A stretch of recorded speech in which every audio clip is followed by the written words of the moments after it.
lumabas po, kagabi ata ito dyan no? Oo. Na yung abogado na nagnotaryo doon sa lumitaw na testigo kahapon na si retired Marine Sergeant ba yun dyan? Oo. Orly Guseta. At sinasabi niya na ito Gutesa yata. Gutesa, Yes po. Notary Public, Attorney Pechi Rose Espera, September 25, 2025, I categorically deny notarizing, signing, or participating in the preparation of the said document. Yung sworn statement affidavit daw po ni Guseta. The signature and notarial details attributed to me are falsified and unauthorized.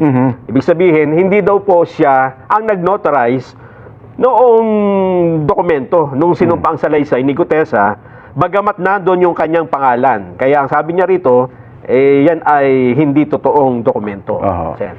Pero Sen, bago ko lang yun, pwede bang bigyan nyo kami ng konting background? Paano ba napunta sa inyo si Gutesa? Kasi parang ang dating, witness nyo Pwede ba rin doon simulan, Sen? Kasi parang witness ni Sen Dante Marcoleta. Parang Hindi, narinig naman ninyo, buong Kapuluan nakarinig Opo. ako'y tinawagan ng aking kaibigan. Kilala naman ninyo isa sa mga kaibigan ko, si Mike Defensor. Aha, okay po. Ayon sa kanyang paliwanag, itong naging witness na ito, matagal na niyang tinatangka na makausap niya ako.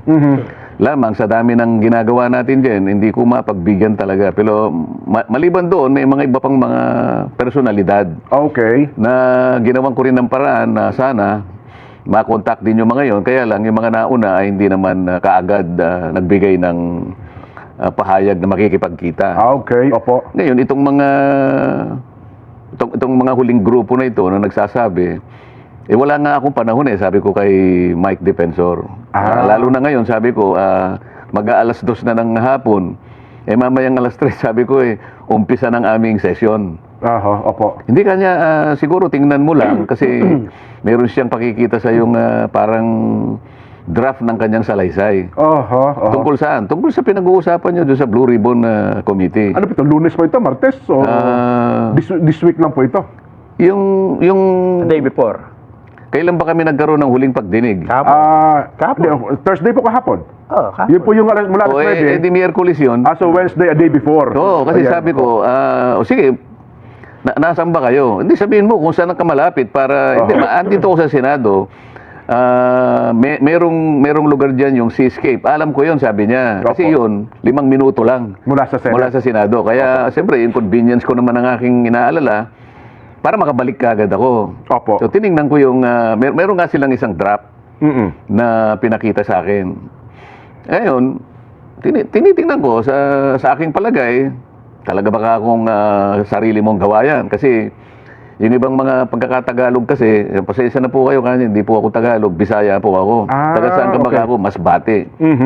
So, ang Masbate, Jen, Nelson, ay parte ng Bicol Region. Yes po. Ang salita doon, ang prevalent na salita is Bisaya. Opo, haloy, Bisaya at Bicol. Pero okay lang, sabi ko, naiintindihan naman yan. Mali ba lang yung spelling, pakicorrect nyo na. Kasi mga spelling naman, mali-mali. Yung iba, hindi naman marami. Yun lang ang nasabi ko.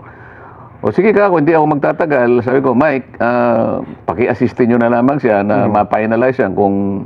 Kasi draft lang So ito rin po yung si Orly. Si Master Sergeant Orly po. Oo, nandun siya. Okay, nandun naman si Mike at saka yung ibang mga kasama niya.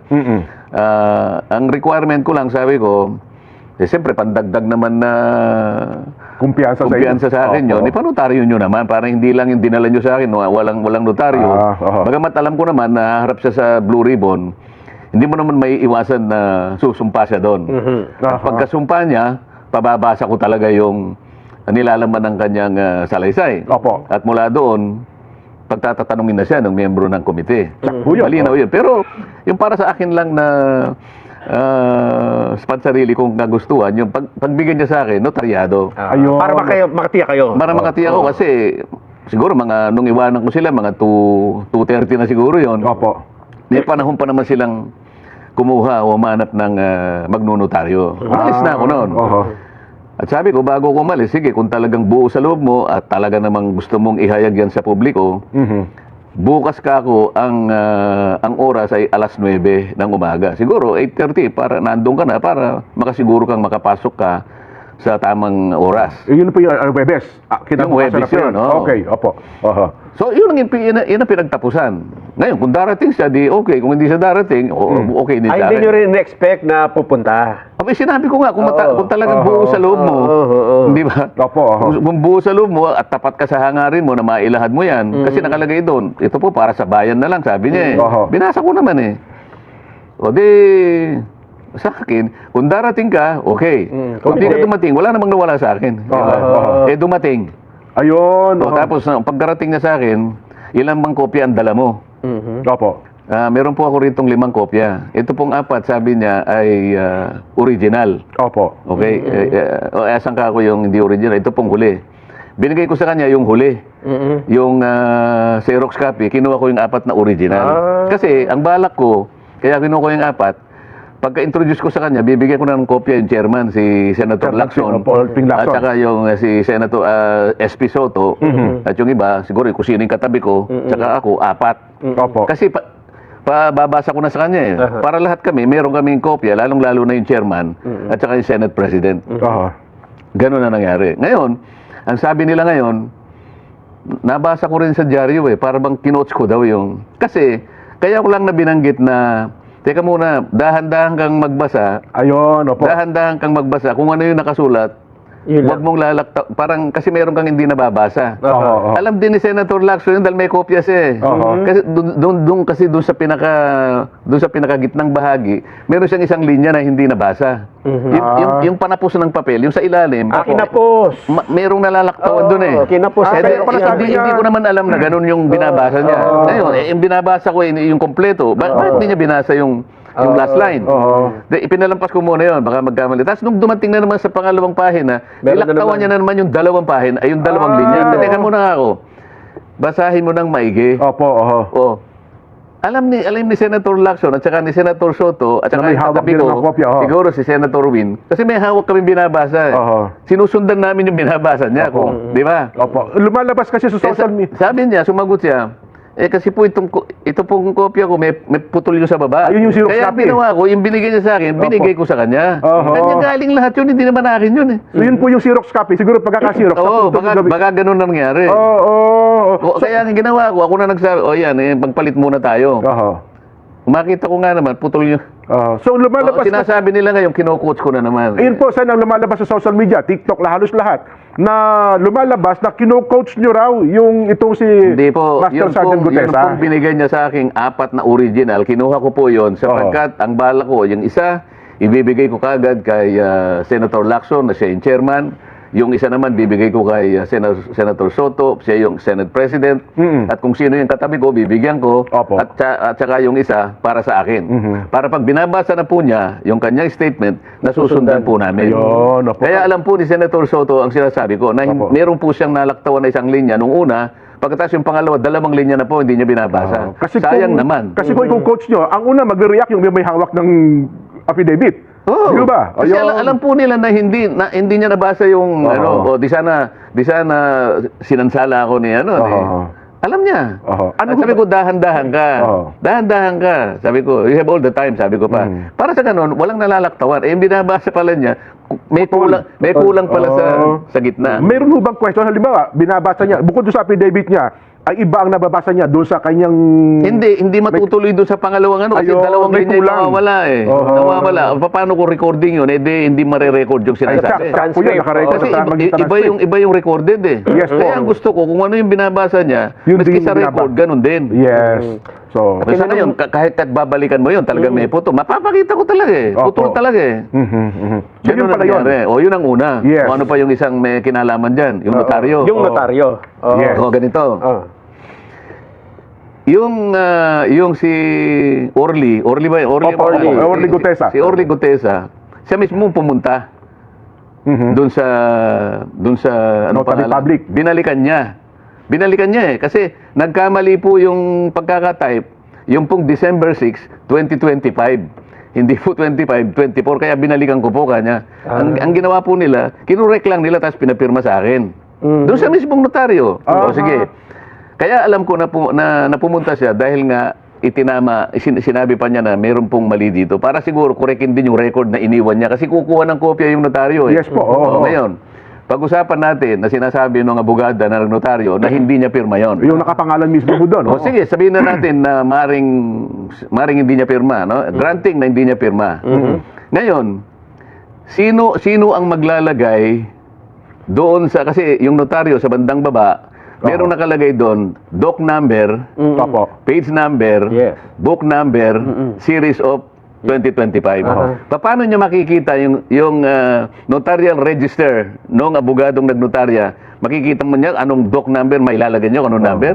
Yung page number ng notaryo, alam niya? May papakita ba sa TV direct? Kasi meron nga yan, lumabas sa social media. Ilabas niyo yung pinakahuli Oo, para para ma-explain malaman natin ang pinag-uusapan Oo. natin. Direct, ipakilabas nyo. Kasi nasa social media naman. Oo, yung notaryo. Para nang sa ganun ay... Para malaman ng mga kababayan natin kung ano yung binabanggit natin. Kung ano yung pinag-usapan Di ba natin. doon sa left side ng dokumento, yung pinakahuli, napipirma rin yung notaryo, Opo. merong doc number, page Yes. number, book number, Opo. series of yung year. Yes. Stampad pa yun eh.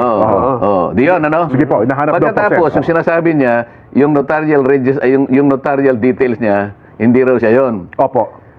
Ibig sabihin, si Gutesa, kinuha niya yung stamp na yon, itinatak niya doon sa mismong lugar na kung saan siya magnonotaryo, saan niya kukunin yun kung hindi bibigay sa kanya? Pagkatapos yung dry seal. Yes. Isa pa yun. So, ibig sabihin, si Gutesa pumasok sa kanilang opisina, siyang naglagay ng dry seal. Kung yun ang pagbabatayan natin batid sa kwento nila. Paano magagawa nung Nung Gutesa. Gutesa? Oo. So, ibig sabihin, sila rin ang gumawa nun. Ngayon, kung sino man yung pumirma doon at hindi nga siya, pananagutan ng pananagutan ng abogado. Nakapirma. Oo. Sana mapakita para malinaw. Sige po. Alam ko meron tayo yan eh. Habang hinahanap Sige, yun, sige. Oo. Oo. ano ang implication, anong epekto noong hindi pala, halimbawa lang for the sake of argument, na hindi talaga notarized yung peke, yung pagkakanotaryo. Ano ang epekto nun dun sa Granting. salaysay? Opo. Oo. Ang magiging epekto niyan, wala na. Bakit? Kasi subsequent to that event, si Gutesa humarap sa komite. Humarap sa Blue Ribbon Committee at siya'y pinasumpa. Okay. At doon ay binasa niya yung kanyang sworn statement. Okay. At pagkabasa niya, pinagtatanong siya. Sa makatwid, kahit na walang notaryo yon, Okay. kahit walang notaryo yun, Oo. hindi nawala yung saysay ng kanyang deklarasyon. Kasi sumumpa siya doon eh. So, kung titingnan mo ngayon, parang yung kung tatawagin yan sa legal term, surplusage, sabi nila. Surplusage, Ibig sabihin, with or without that, nananatiling balido Yung kanyang yung salaysay niya dahil nga sa katotohanan na sumumpa siya. Sumumpa siya sa harap ng Blue Ribbon Committee. Nanonood ng taong bayan nung sandali na yon, di ba? Ayan na. Tama po. Oo. Hindi lamang ibinigay yung mismong sworn statement, ito ay pinabasa namin. Kaya nga sinasabi ko nga sa inyo kanina pa, kailangan walang malaktawan. Ayun. Sinusundan namin yung pagbabasa ng kanyang statement eh. Dahil recorded yun.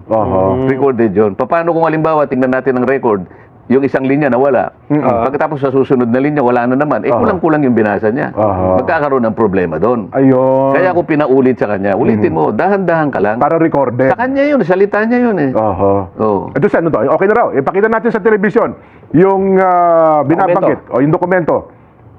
Hindi, yung pinakahuling, Yung sa huli. yung huling pahina, Last part, nandun page. yung... May pirma. Ayun, Yan, opo. ilaki mo nga yun. Ayun, merong nakalagay doc number. Opo. Ano Sinumpaan at nilagdaan, Hindi yung doc Opo. number nasa Doc baba. number, Ayun. 255. Oh. Doc number 255. Paano makukuha Page number paano 54. makukuha nung ano yung yung 255. number ng document? Kasi makikita mo sa notarial register, susundan mo yun eh. Ang pinanggalingan mo siguro 254. So ngayon sa kanya 255. Page Nasa number. Page 58 sabi niya yata. Opo. Book number. Ano ba 'yon? Hindi ko po maintindihan. Parang letter V. Saan kukunin ni Gutesa yan? Gutesa. So, ang nag-provide yan, yung notarial staff, kung sino man yun, kung wala man yung abogado, may sekretarya siya, at saka yung sinasabi ko sa yung stamp na yun, Yes. yung kulay asul. Yun ang detalye ng notarial commission niya.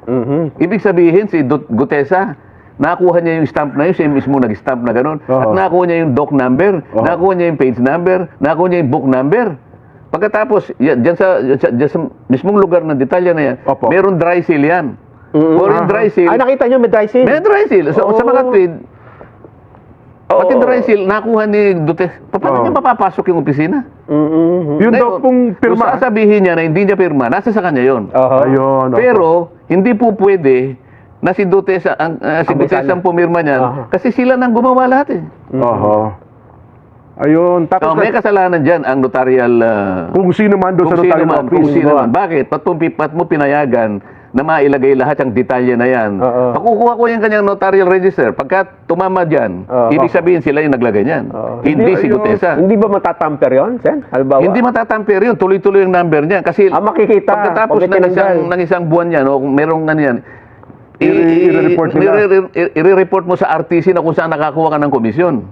Ayun pala yun. Hindi po pwede yung mga iba dyan, naglalagay sila ng yung mga gustong kumita, meron silang iniiwan na espasyo para yung ganung gusto magpanotaryo, nagkataon na sa araw sa ganung klaseng panahon kailangan, naglalagay sila doon.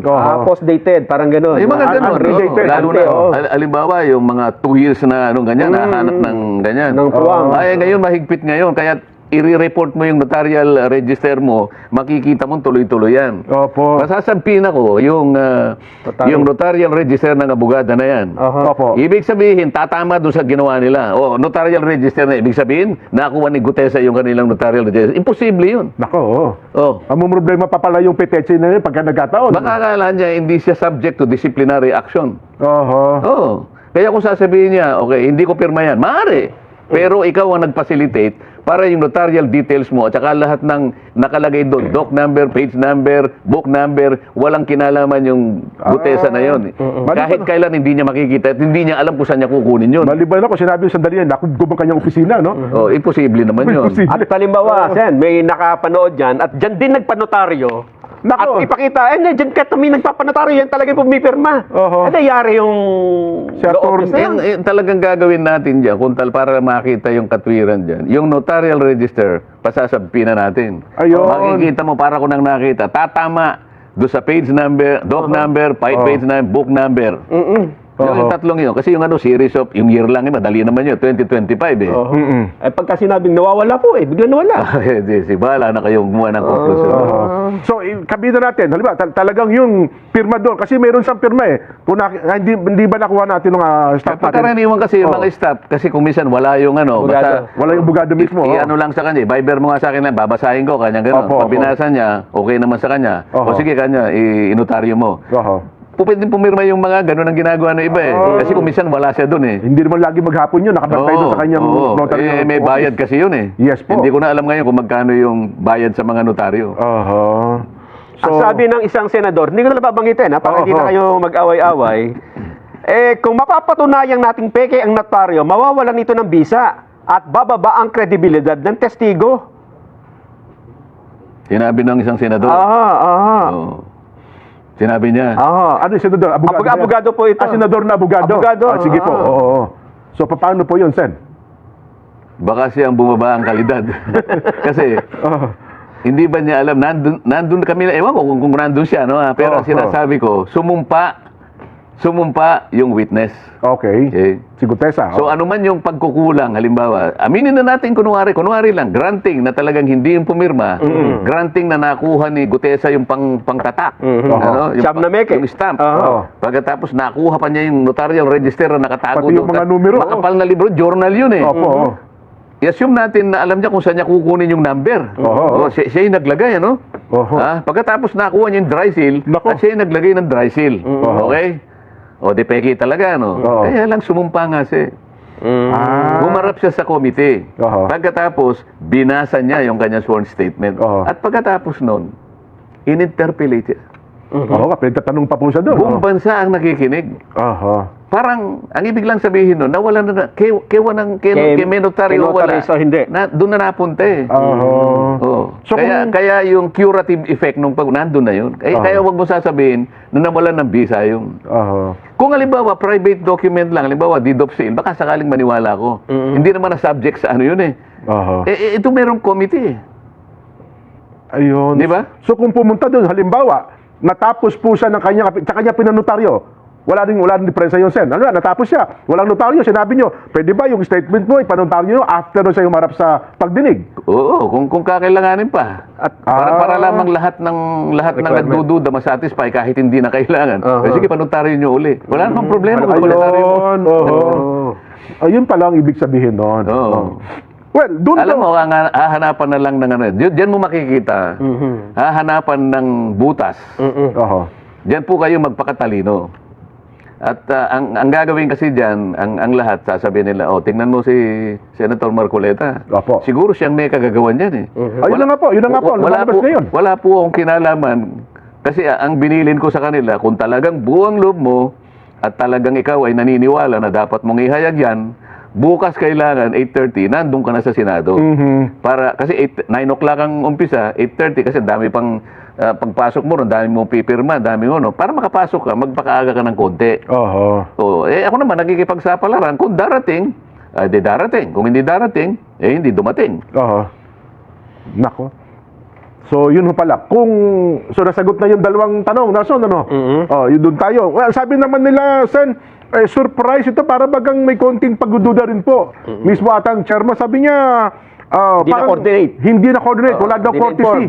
Yun hong pagharap nitong si Gutesa. Master Sergeant Gutesa. Wala daw kortesiya doon sa komite at maging sa chairman ng Walang ng Blue kortesiya. Ribbon. Walang Opo. kortesiya. Paano po masasabi na walang kortesiya? Di ba nagsalita ako, sabi ko, Mr. Chair, Oo. I am going to consume the remaining time that I have to make a disclosure. Okay. Sinabi ko yung pangyayari nga na tinawagan ako niya, no? At kung papayag kayo, Mr. Chair, ay ihahayag ko dito yung witness na sinasabi ko. O let him testify. Tinayagan naman po niya. Di ba? So Opo. tinawag ko ngayon. Nasaan ang kawalan ng courtesy? Pinagpaalam. Pinagpaalam ko eh. Oho.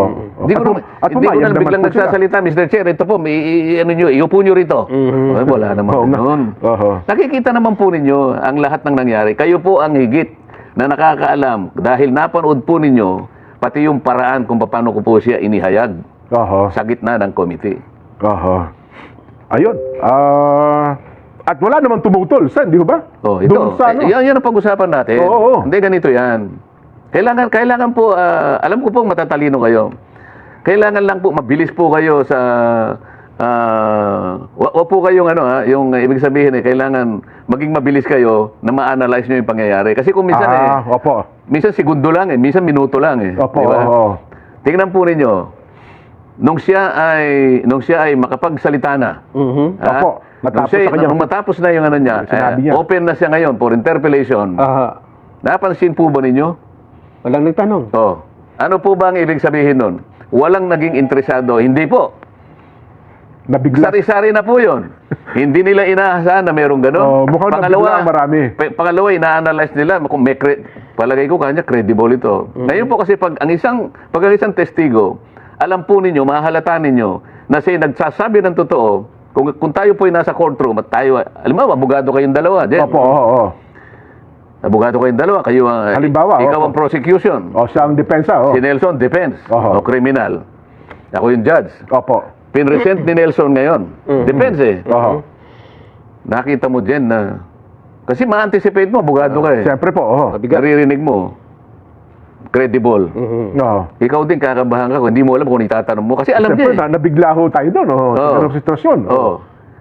Pangalawa, di medyo kasi credible talaga. Ako sa tingin ko, kasi pinagtatanong ko rin siya eh. Oo. Ako gusto ko rin namang matansya na ako interesado ko sa katotohanan. Oo. Kung nagbubulaan lang ito, halimbawa, binobola lang ako, ayoko rin naman yun. Opo.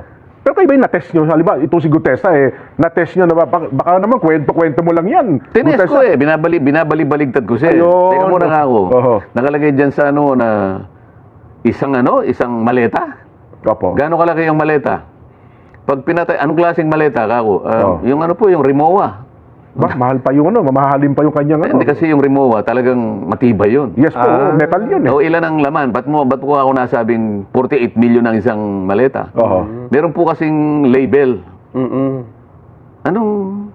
Ay, hindi pala. Meron po kasing level sabi Level, niya. level. Hindi kasi sa Tagalog. Opo, opo. Anong level? Kasi siyempre, ngayon pala, hindi pala level, label. May label kada Ano maleta. yung label ka? Post-it po kanya yung dinidikit. Okay. Okay. Ano nakasulat sa post-it? Nakalagay po 48. Oh, ba't ko 48? Ba't namong na 48? Kasi po, pagka po tatanggapin namin, nakikita pong binibilang, pera po eh. O sige, gaano siya kalaki? Pag tinayo mo po kanya hanggang dito, tumayo ka, sabi ko pa eh. Opo. Hindi pinatayo ko. Talagang ganun kalaki yung Rimowa. Opo. Alam ko yung Rimowa, hanggang Yung dito malaki. po kanya. Opo. Okay, sige. Ngayon, pag binuhat mo ka ako, Gano'ng kabigat? gaano kabigat? Ano po eh, sa tansya ko po kanya halos isang kaban na bigas. So mga 50 kilos. Opo. 48. Oo Hindi nga, ba no? sinabi ni Ramon Revilla Sr., ang isang milyon, isang kilo. Mga 990 grams daw, sabi niyo. O, Opo. halos isang kilo. Isang kilo, oo. So kung 48 million, 48 kilos. Tama, so isang kaban 50 nga. kilos yung isang kaban eh. Oo nga. Halos isang kaban po kanya. Tinetesting ko siya eh. Oho. Hindi niya alam na tinetest ko siya. Oho. At saka, Sen, napansin ko rin, tinesting siya ni Senator Lacson eh. Nagpakita ng picture eh. Oo. Eto, Oo. sino? Kilala mo ba to? Ang bilis niya. Wala ngang clue eh. Affirmative po, yan po si Paul kanya. Oo, may apelido pa eh. Tapos, ginagano. Ayan, sabi niya. Ay, Yan Mark. po si Eric. Ay, yan po si Mark. Oo. Mark, oo. Yan po si Texay, sabi niya. At kinonfirm ni Alcantara. Na yun nga rin. Oo, yun. yun doon, nakikita rin niya. Ngayon, nakita mong totoo ang sinasabi niya. Prosecution. Opo. Tatanungin mo siya. Ang pinakamahirap na pagtatanong na gagawin ng isang abogado, pag alam mong nasasabi siya ng totoo, Oho. anong itatanong ko na mauhuli ko siya? Kaya mag-iisip ka muna. Kasi kapag hindi mo alam kung anong itatanong niya, pinakamabuti na huwag mo nang tatanungin. Manahimik ka Oo. muna. Kamukha anong nangyari? Baka sakaling inuhuli siya. Sino ito kanya? Opo. Sino ito? Ito ba yung Paul na sinasabi mo? Oo. Affirmative sir kanya. Ang bilis. Oo. Wala akong walang tanong na pangalan. Hindi siya tinanong. Pag ni-reply mo, Ah. picture lang. Picture lang sino yan. Gano'n lang. Oo. Picture lang, walang clue. Meron namang nag-test din ng kanyang tinanong kung yung background. Kanino ka man Ay, bandang huli na yun. ganun huli Nag-research ba yun? muna yun. Oo. Nag-research. Mukhang meron na raw nag-text sa kanya, itanong mo sa ganito, ganyan. Ano, ha?